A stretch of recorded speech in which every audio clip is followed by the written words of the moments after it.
گوندی تۆپزاوایە لە شاری کەرکووک سەرەڕای ئەنفالکردنی دانیشتوانی گوندەکە لە سەردەمی ڕژێمی بەعس و ڕاگواستنی خێزانەکان، بەڵام هیچ کام لە دەسەڵاتدارانی ئێستای عێراق و هەرێم خزمەتی سنوورەکەیان نەکردووە و دانیشتوانەکەی لەنێو قڕولیتەی وەرزی پاییز ژیان دەگوزەرێنن.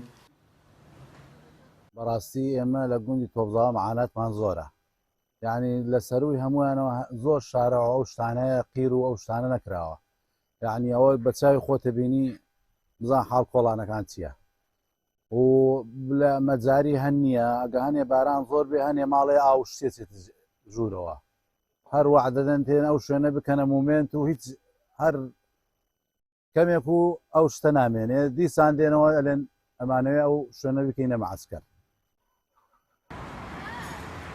لە ساڵی 1970 دانیشتوانی گوندەکە بۆ پارێزگاکانی هەولێر و سلێمانی و ڕووماتی ڕاگوێزران و لە ساڵەکانی دواتریشدا هاوشێوەی بەشێک لە ناوچەکانی هەرێمی کوردستان پڕۆسەی ئەنفال گرتیەوە، بەڵام تەواوی ئەم کارە ساتانە بەرپرسانی ڕانەشڵەکاندووە و گوندەکەیان پێشگوێ خستووە.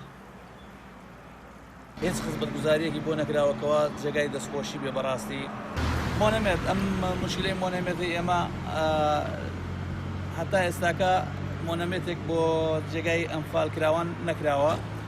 ئەم جێگەیە ئەوە چەند جارێکە کێشەی لەسەرکە ئەیانەوێ بیکەنەوە بە سەربازگە، ئەیانەوێ ئەو برین و ئەو ئازارانی کەوا چێشتمانە بەدەست ڕژێمی بەعس جارێکی تر ئەو ئازار و ئەو بەڕاستی نەهامەتیە بەبیرمان بهێننەوە.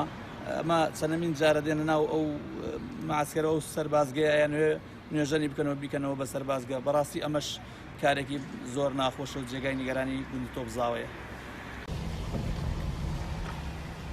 تۆپزاوە زیاتر لە 1200 ماڵ لەخۆ دەگرێت و هیچ باخچەیەکی ساوایانی کوردی تێدا نییە و بە ناچاری دایک و باوکان منداڵەکانیان دەنێرنە بەر خوێندنی عەرەبی و تورکمانی. نەبوونی ئاوەڕۆیەکێکی دیکەی لەو کێشانەی کە هاوشێوەی گەڕەکە کوردیەکانی دیکە تۆپزاوە لی بەدەر نییە. وشیار محەممەد، کەناڵی ئاسمانی پەیام، کەرکووک.